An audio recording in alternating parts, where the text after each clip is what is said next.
1831 रोजी लक्ष्मीबाई व पंडित चिन्नूसे पाटील यांच्या पोटी सावित्रीबाई फुले यांचा जन्म झाला. त्यांचा विवाह बालपणीच 9व्या वर्षी 13 वर्षाच्या ज्योतिरावांसोबत 1840 ला झाला. सावित्रीबाई फुले व ज्योतिबा फुले यांनी पुण्यातील बेलेवाड्यात पहिली मुलींची शाळा काढली. तेव्हा फक्त 6 मुली शाळेत येत होत्या. याच कार्याचा सनद आणि उच्च वर्गाने गर्व कुणाला जग बुडणार असे म्हणून विरोध केला.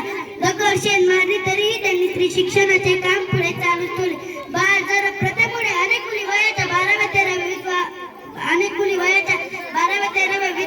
वर्षी विधवा व्हायच्या. अशा स्त्रियांना पतीच्या निधनानंतर सती जावे लागेल किंवा त्यांचे केशोपन करून त्यांना गुरु बनवलं जाईल. त्यांच्या आयुष्याची राखरांगोळी होईल म्हणून सावित्रीबाई फुले व ज्योतिबा फुले यांनी विधवा पुनर्विवाह घडवून आणला. गावाचा संप घडवून आणला. संदेशोधक समाजाची धुरा वाहिली.